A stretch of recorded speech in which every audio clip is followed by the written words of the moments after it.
Halo semuanya, selamat datang di Bincang Kewarganegaraan.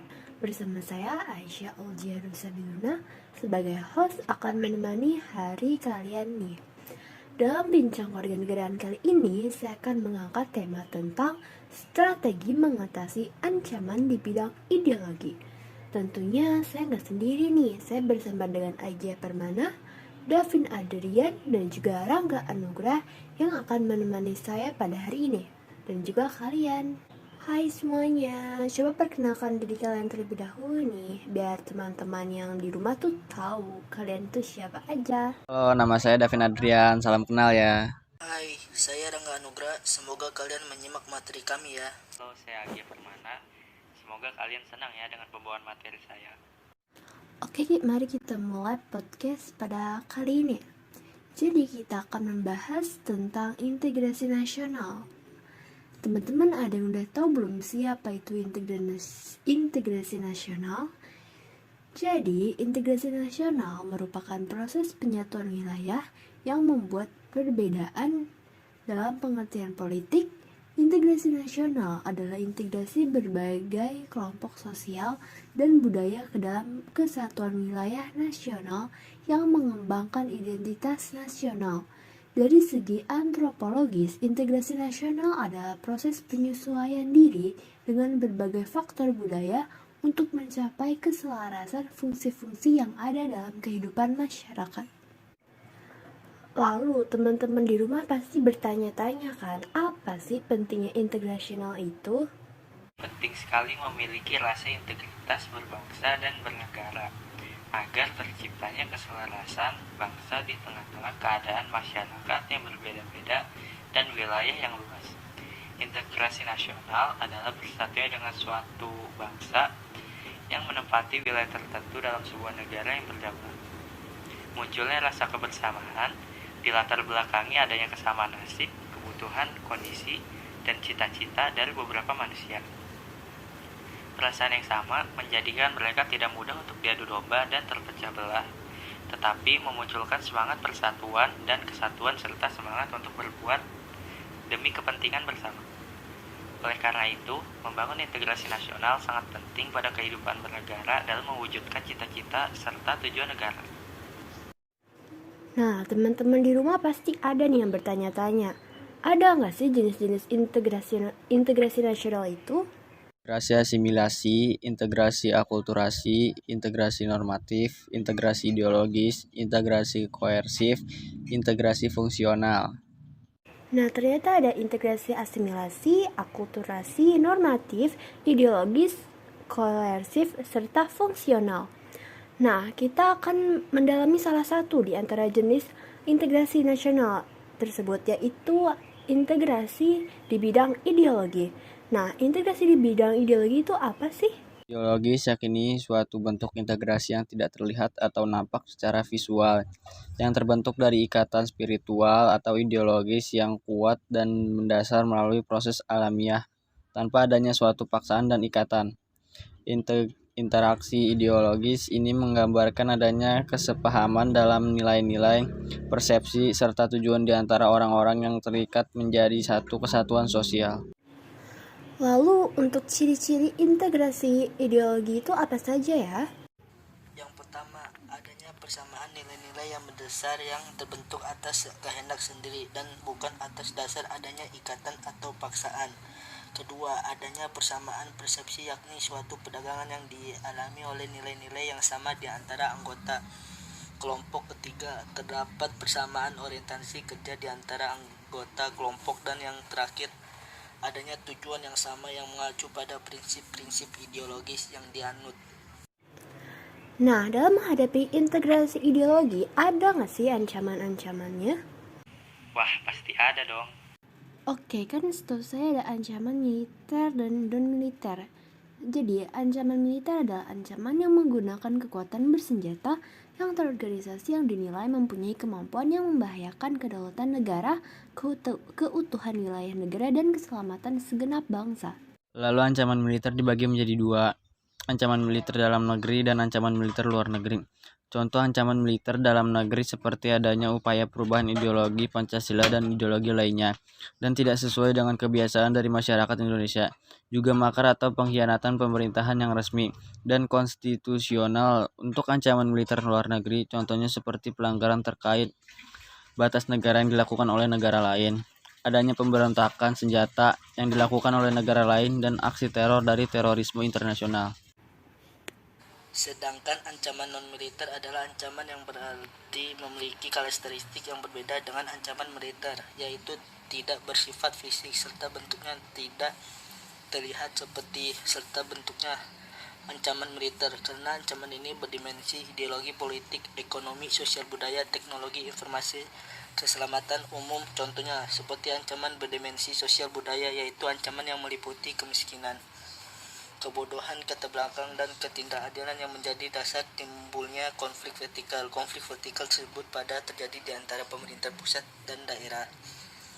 Tidak hanya konflik vertikal tapi juga dan konflik horizontal. Nah, kita kan sudah membahas nih dari dasar-dasarnya sampai bentuk ancamannya. Lalu strategi dalam menghadapi ancaman-ancaman tersebut ada nggak sih dan apa saja tuh? Dalam menangani ancaman-ancaman tersebut, kita bisa melalui pendidikan Pancasila dan kewarganegaraan, pendidikan pendahuluan bela negara, atau dalam bentuk lainnya.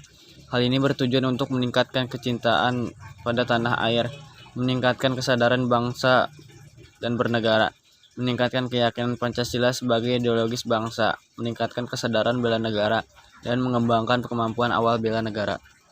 Lalu strateginya adalah ideologi harus dijadikan tombak bangsa dalam menghadapi unsur yang masuk dari luar. Ideologi harus diaktualisasikan kepada seluruh bidang kenegaraan. Ideologi Indonesia haruslah mengarah pada arah yang dinamis dan aktual. Dan pemerintah harus mengedepankan kepentingan rakyat dan bangsa Indonesia di atas kepentingan sendiri. Pentingnya ideologi Pancasila disosialisasikan kepada masyarakat sebagai bentuk menghadapi ancaman di bidang ideologi dan politik, menumbuhkan pemikiran serta sikap positif sebagai warga negara. Hal ini dapat meningkatkan motivasi untuk mewujudkan segenap cita-cita bangsa Indonesia. Dengan menerapkan ideologi, maka rakyat percaya akan keanekaragaman dalam menjalankan hidup berbangsa dan bernegara. Nah, aku punya salah satu contoh konflik yang menyerang integrasi ideologi. Itu teman-teman tahu nggak sih tentang gerakan Aceh Merdeka atau biasa disebut dengan GAM?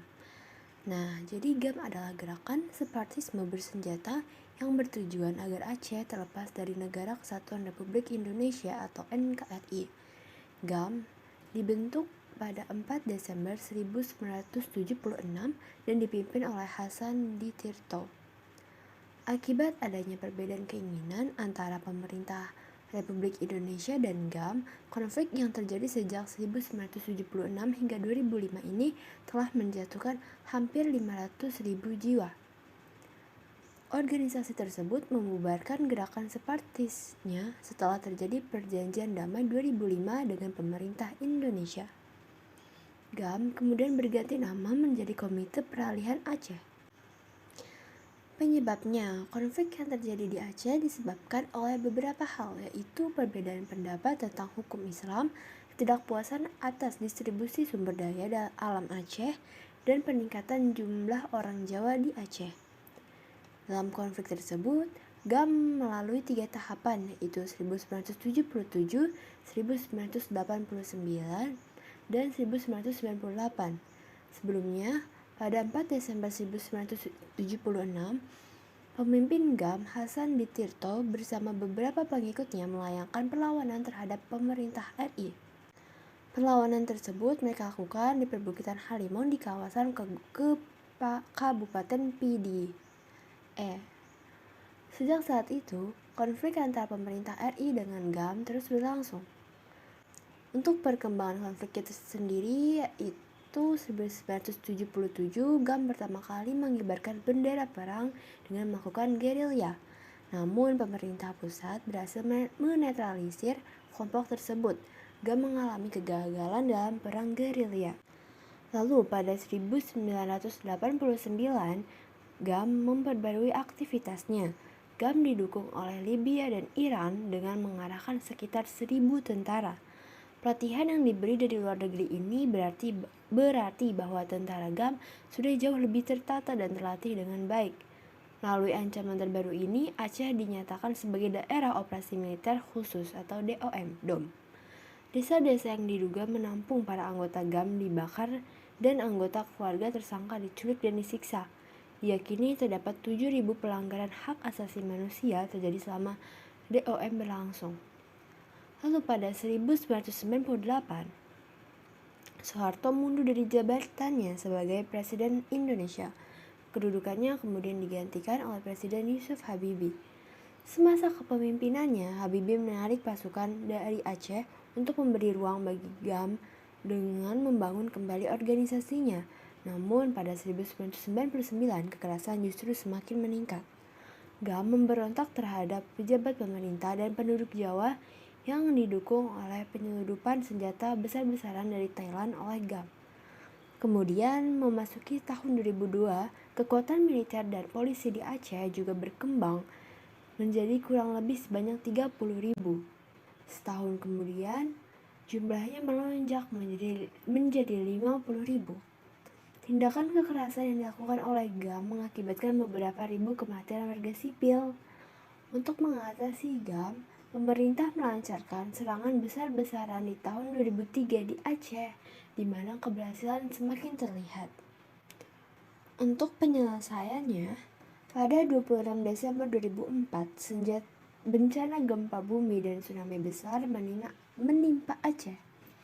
Kejadian ini memaksa para pihak yang bertikai untuk kembali ke meja perundingan atas inisiasi dan mediasi oleh pihak internasional. Selanjutnya, tanggal 27 Februari 2005, pihak GAM dan pemerintah RI memulai tahap perundingan di Vantaa, Finlandia. Pada 17 Juli 2005, setelah perundingan selama 25 hari, tim perunding Indonesia berhasil mencapai kesepakatan damai dengan GAM di Vantaa, Finlandia. Penandatanganan kesepakatan damai dilangsungkan 15 Agustus 2005. Proses perdamaian selanjutnya dipantau oleh tim yang bernama Aceh Monitoring Mission atau AMM yang beranggotakan 5 negara ASEAN. Semua senjata GAM yang berjumlah 840 diserahkan kepada AMM pada 19 Desember 2005. Kemudian pada 27 Desember, GAM melalui juru bicara militernya, Sofyan Daud, menyatakan bahwa sayap militer Tentara Nigara Aceh atau TNA telah dibubarkan secara formal. Nah teman-teman, dari kisah itu kita bisa melihat nih bahwa ancaman di bidang integrasi ideologis ini pernah menyerang Indonesia dan ini tuh terjadi dalam bentuk militer dan penyerangan dalam negeri. Nah, hal ini tuh bisa terjadi karena lemahnya pemahaman masyarakat tentang ideologi bangsa, yaitu Pancasila. Hal tersebut mengakibatkan perilaku masyarakat tidak sesuai dengan nilai-nilai Pancasila. Yang kedua, memunculkan berbagai gerakan separatis karena adanya perbedaan ideologi. Lalu yang ketiga adalah rusaknya etika dan moral bangsa karena sikap serta perilaku yang tidak sesuai dengan nilai-nilai yang tertanam dalam Pancasila.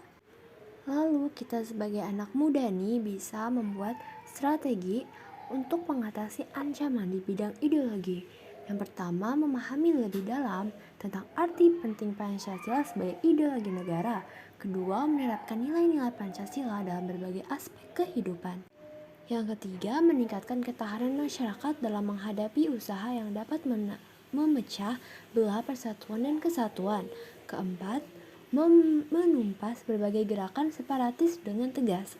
Yang kelima, sosialisasi wawasan kebangsaan dan implementasi nilai-nilai Pancasila dalam rangka melestarikan dan menanamkan kesetiaan terhadap ideologi bangsa.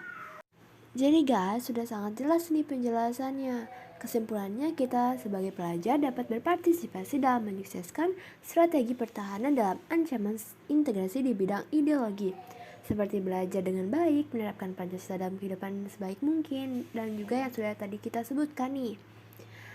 Jadi segitu saja podcast kami pada hari ini. Terima kasih sudah menyimak podcast kami dengan baik. Semoga ada ilmu yang bisa kita petik bersama. Sampai jumpa di podcast selanjutnya.